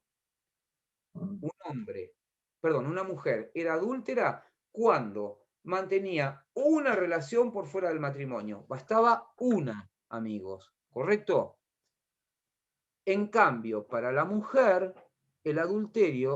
para el hombre, el adulterio se consumaba cuando encontraba una mujer, tenía relaciones por fuera del matrimonio, las relaciones eran mantenidas en el tiempo y había amancebamiento. ¿Qué significaba amancebamiento? Que se lo trataba, se le daba el mismo trato, trato o calidad de uxor, decían los romanos, trato o calidad de mujer. Pasado a tiempos contemporáneos, conozco una chica, mantengo una relación, 2, todavía no estamos en adulterio, 3, 4, 5, 10, empiezo a quedarme a dormir en el departamento que le alquilo 2 o 3 veces por semana, le lleno la heladera, le compro ropa, le compro algún regalito, etcétera, etcétera, etcétera. Todo eso se necesitaba para que hubiera adulterio en el caso del hombre. En el caso de la mujer, la teoría de la toalla blanca. Es decir, uno se lava las manos y se seca y ya queda rosada, ya es adúltera. Esto ya no pasa porque se derogó en los 90 el delito de adulterio. Yo lo llegué a estudiar, y lo tomaban. Me lo tomaba el profesor Carrera. No, al delito de adulterio. Pero ustedes fíjense, cuando el legislador toma esa solución, hay un compromiso político, ¿correcto? Hay un compromiso político, hay un compromiso ideológico. Tipo, aprobarlo tenés que aprobar. No, eso es Lucía Álvarez, apaga. Se aprueba. Lucía No Álvarez. Sé, que tengo que aprobar. Lucía Álvarez, apaga el micrófono. Ya lo hizo. Ya lo hizo, perfecto. Claro que sí, claro que hay vinculaciones, hay mayores o menores vinculaciones con grupos de poder, con factores de presión, y esto trae algún contenido. También hay especialistas, hay doctrinarios que interpretan de manera naturalista, y otros que interpretan de manera positivista y otros que interpretan de manera crítica. Pensemos, para aquellos que consideraban que dentro de los principios morales, universales y necesarios, claro está que esta no es mi posición, lo tengo que aclarar enfáticamente, que los hombres eran superiores a las mujeres, o sea, que actuaban el discurso patriarcalista, la interpretación que hacía Soler de la violación era absolutamente razonable. ¿Qué decía Soler, uno de los padres del derecho penal argentino? Decía que la violación era el acceso carnal con fuerza, pero inmediatamente aclaraba que había un caso en el que la fuerza no indicaba que fuera violación. Si una doncella oponía la razonable resistencia que una doncella honesta debía oponer al requerimiento sexual de un hombre, pese a querer ese requerimiento sexual, y el hombre tenía que controlar esa reserva de la mujer a través de algún pequeño uso de la fuerza, como un golpe o una cachetada, eso no se consideraba violación. Claro está, esto si apareciera en un texto de derecho penal contemporáneo, lo consideraríamos aberrante, lo consideraríamos impúdico. Y sin embargo, yo, que soy viejo, pero no soy tan viejo, estudié del libro de Soler. Y hay generaciones y generaciones de abogados que se formaron con los 5 tomos del Tratado de Derecho Penal Argentino de Norberto Soler. Entonces, no sé si quedó claro, no sé si están satisfechos con la explicación. Sí, perfecto. Bien. Contame, quien aparece como user, ¿cómo te llamas? ¿Yo? Sí. Alida. Alida. Qué bonito nombre, Alida. ¿Aparezco como user? No. Sí, yo no te hagas problema que aparezco como B corta C E W 4D. No sé por qué. Y no sé cómo se cambia tampoco. Quería preguntar por lo último que explicó, porque no lo llegué a entender, qué fue lo que... no sé cómo preguntar. Usted dice que los que estudiaron con Soler tienen esa manera de pensar. No. Yo estudié con Soler y no tengo esa manera de pensar. Ah, lo que yo digo es todo lo contrario.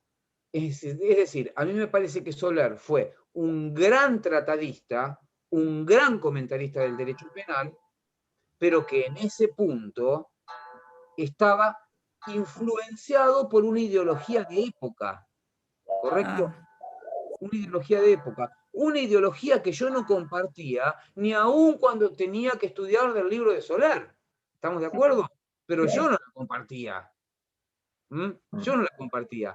Ahora, lo que sí digo es lo siguiente, que cada vez que uno lee un código, le pone en la lectura, le pone en la visión, parte de las significaciones que vienen en su maletín personal. ¿Estamos de acuerdo? Sí. De alguna manera yo tengo cierto atractivo por el materialismo histórico, de modo tal que tengo una cierta tendencia a entender las cuestiones a la luz de los modos de producción y de las interacciones de los modos de producción. ¿Correcto?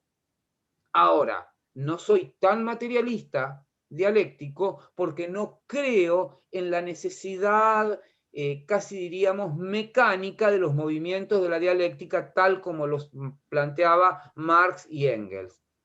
Y si bien considero que la tipología de las estructuras y las superestructuras hay que tomarlas en cuenta, me parece que la teoría del condicionamiento es una exageración. Me parece que la teoría de la determinación es una exageración, porque me parece que es un poquitito más saludable pensar un condicionamiento en última instancia. Es decir, que las condiciones materiales en última instancia condicionan muchos de nuestros trayectos y muchas de nuestras decisiones. Digo, este es el factor ideológico del que no nos podemos sustraer. Es como el que dice que la filosofía es muy insoportable, es muy insufrible. La filosofía es una porquería, la filosofía no existe, yo no hago filosofía. Bueno, Aristóteles ya lo respondía a eso. Haces filosofía, estás haciendo filosofía. Negás la filosofía, estás haciendo filosofía. La ideología es una herramienta, un elemento insoslayable en todas nuestras prácticas discursivas, intelectivas, teóricas, teoréticas, prácticas, praxeológicas. Es decir, en todo lo que hacemos estamos atravesados por una ideología. El justnaturalismo es una ideología. El positivismo es otra ideología. Les agrego yo, por fuera del programa, ideologías en extinción. Yo particularmente adhiero a un paradigma crítico y simpatizo bastante con un paradigma realista, que lo vamos a ver en próximas clases. Hasta ahora, ¿quedó claro? ¿Les puedo robar 5 minutos más y hacer una breve reflexión de cierre? El jus Sí, cómo no. es un modo de interpretar al derecho, es un modo de definir el derecho, ¿correcto?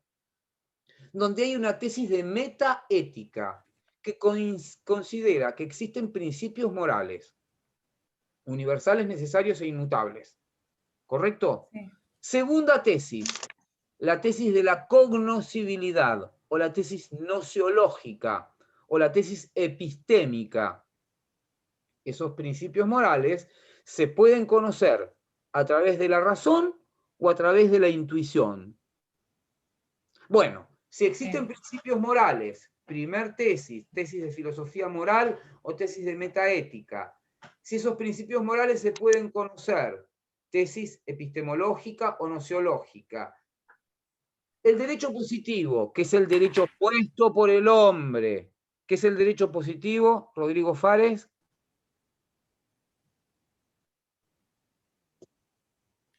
Las leyes. Las leyes. Normas creadas. Las leyes creadas por el hombre. Las leyes creadas por el hombre. Exactamente. El derecho positivo es el que tiene fuente social. Fuente social. Bien. Ese derecho positivo, ¿cómo se relaciona Brian Marchioni con los principios morales? El micrófono, Brian. De manera necesaria. Bien, de manera necesaria, de manera inexorable. ¿Estamos de acuerdo? Alberto, ¿quedó clara esta caracterización del justnaturalismo? Perfectamente.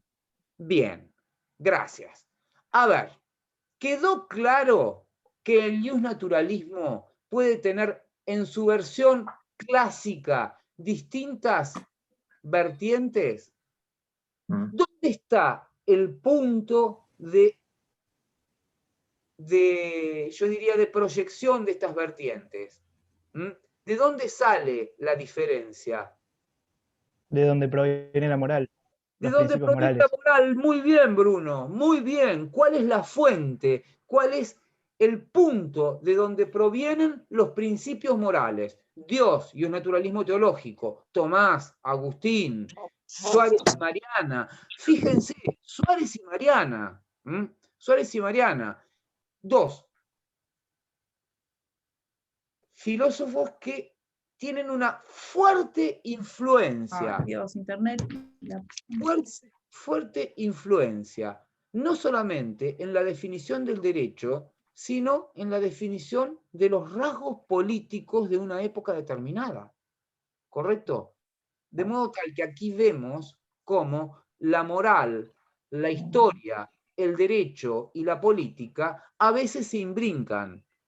Un justnaturalista va a decir que esta imbrincación, que esta relación entre el derecho positivo y los principios morales es necesaria, ineludible, inexorable. No la podés rodear, no le podés hacer una finta, Brian. Si sos justnaturalista, existen principios morales. Los principios morales son universales, necesarios, inmutables. Se pueden conocer a través de la razón o de la intuición. Y el derecho positivo, ¿qué es el derecho positivo, Rodrigo Fares? Las leyes. No me satisface ya esa respuesta. ¿Está bien? La ley del hombre. Las normas creadas por el hombre. Las normas creadas por el hombre, todas las normas. Las leyes, los decretos, las ordenanzas de consejo académico, las resoluciones de decanato, todas las leyes hechas por el hombre tienen que adecuarse a los principios morales. ¿Que de dónde surgirán, Bruno? De Dios. ¿De qué otro lugar pueden surgir? La razón. De la razón y... Sandra, de la historia, de la intuición, del naturalismo historicista. ¿De qué otro lugar? Del espíritu del pueblo. Welzel, ¿correcto? ¿Dudas hasta aquí? Yo tengo una, profesor. A ver. O sea que podríamos decir que el naturalismo es una forma de relacionar la moral con la ley. Exacto, exacto. ¿Y cuál es esa forma? Decir que la moral está sobre la ley. Exacto. Y la ley, entendida como el derecho positivo, ¿cómo se relaciona con la moral o los principios morales? Con una relación necesaria. Una relación necesaria, una relación no contingente. Relación no contingente. Si no saben lo que significa la palabra contingente, se joden y la buscan en el diccionario. ¿Qué significará la palabra contingente? ¿Qué contiene? No. Contingente. Propia. Que va y viene, que puede o no existir. A ver, para que yo sea un hombre, ¿es una condición necesaria que tenga pelo? No. Es una condición contingente, ¿correcto? Para ser estudiante de Derecho, ¿es es un requisito contingente haber terminado el secundario? Sí. No. No, no es contingente, es necesario. Haber terminado el secundario. Es necesario haber terminado el secundario.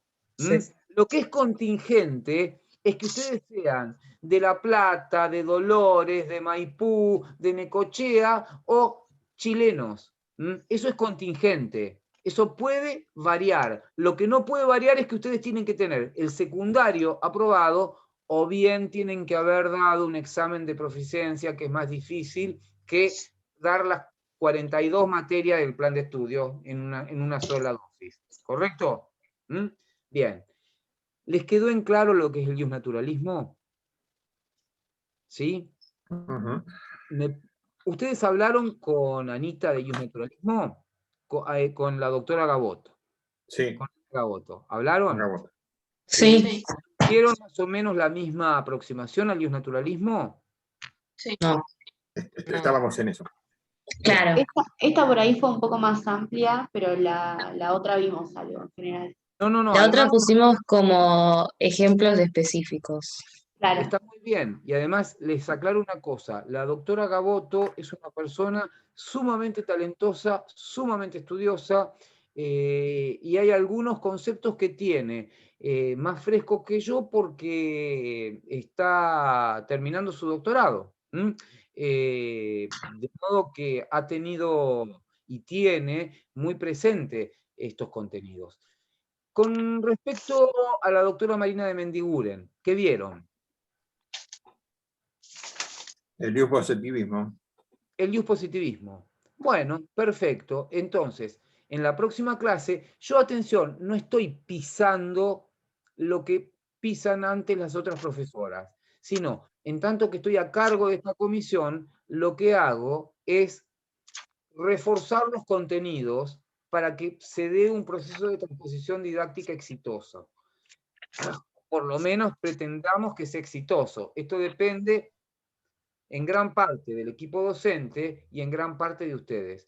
¿Les está resultando placentera esta estancia en el Zoom de Teoría General del Derecho?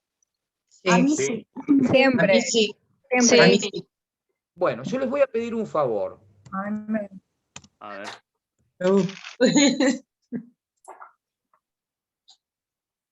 Esto se los pido porque sé que está en internet, en PDF.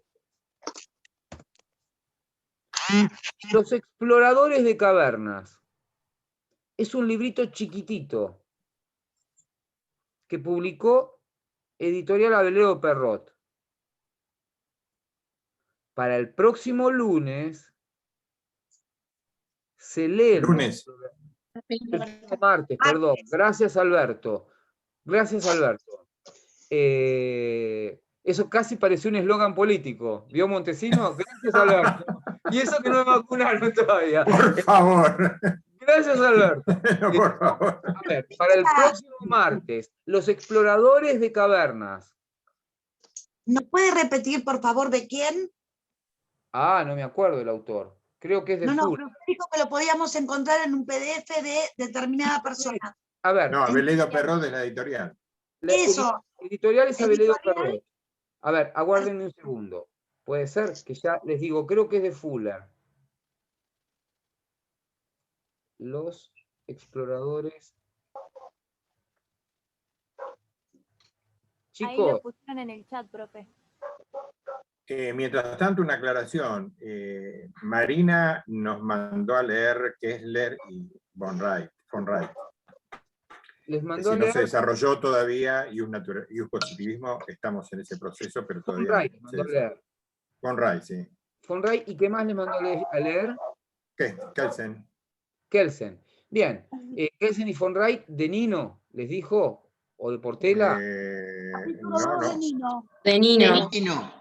Capítulo 2 de Nino. Chicos, el libro que yo les pido que lean se llama El caso de los exploradores de cavernas.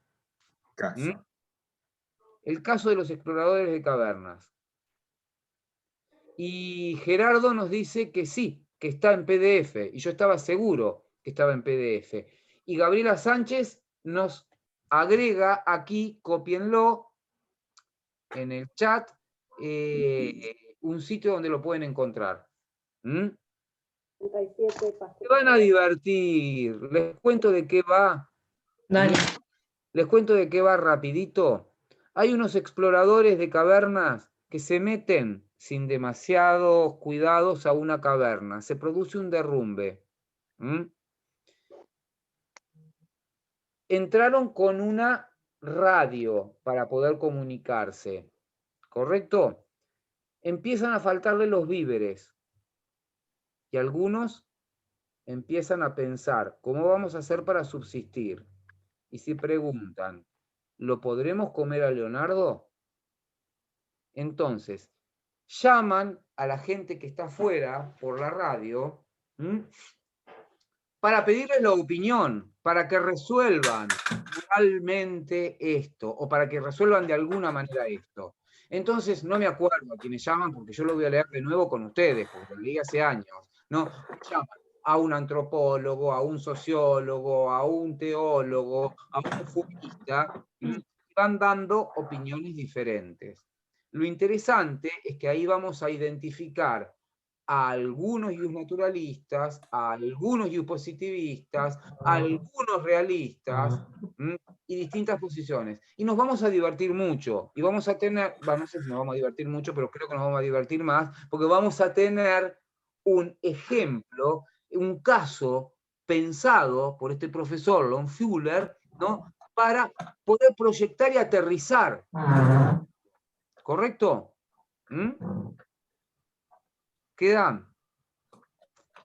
Profesor, ¿le puedo hacer una pregunta? Sí. ¿Qué tal? Buenas noches. ¿Me podría repetir el nombre del naturalismo que se basa en el espíritu del pueblo y en la naturaleza de la cosa? El de la naturaleza de las cosas se llama naturalismo de la naturaleza de las cosas. Sí. Y el que se basa en el espíritu del pueblo se llama naturalismo historicista. Joya, gracias. Ay, yo no sé si los quiero enroscar ahora o prefieren que los enrosque la próxima clase.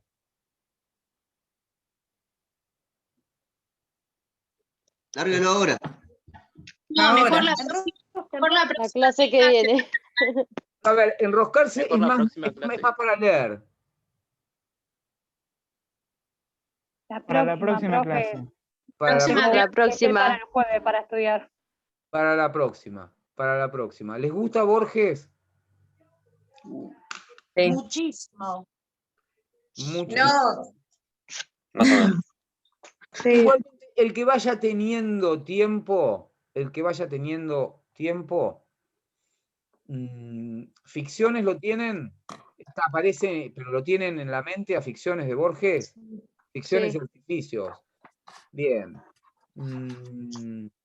La muerte y la brújula es un cuento relativamente corto, no para la próxima, pero sí para la siguiente. Pero a ver, leer a Borges es Reading close. Yo soy muy malo hablando inglés. Es lectura cerrada. Reading close. Es decir, me encierro en Borges sabiendo que ninguna palabra sobra. Ninguna palabra sobra. Que ninguna palabra es inocente. Amigos, muchas gracias. Son fantásticos. Gracias a usted. Gracias, profe. Muchas Gracias. Gracias, profe. ¿Quedó claro? Gracias, ¿Quedó profe. claro lo de contingencia? Gracias, profe. Esperen, yo voy a hacer Profe, ¿quedó claro lo de absolutamente contingencia? honesto y les voy a decir que ustedes son fantásticos. Ustedes sean Gracias. absolutamente honestos y díganme Sabemos. cuando no se entiende o díganme si puedo ser más organizado. Esto que nos apareció acá, tenemos distintos ritmos, ustedes me lo tienen que señalar. Porque claro, esto es la universidad, gente con distintos ritmos. Aprovechemos el ritmo de todos. Aprovechemos el ritmo de todos. Tenemos historiadores, sociólogos, antropólogos, y tenemos gente que tiene vida vivida, y eso también trae una fuente de conocimiento importante. Y tenemos gente que recién sale a la vida, y eso trae mirada nueva y asombro. Entonces, hagamos de esto una experiencia en donde todos puntualmente podamos tomar algo de todos. ¿Queda? Gracias. Perfecto. Ha sido muy Gracias gentil. a usted. Gracias, profe. La Quería ver si pasé- quedó claro lo de Gracias, contingencia. profe. Nunca duden en preguntar y en criticar, al menos a mí. ¿Correcto? No me molesta. Abrazo fuerte. Cuídense mucho. Igualmente, Chao, gracias, Chao, profe. profe. Buenas Para noches. el infarto del Wi-Fi. Abrazo fuerte. Adiós. Hasta luego. Gracias. Adiós. Profesor, explíqueme.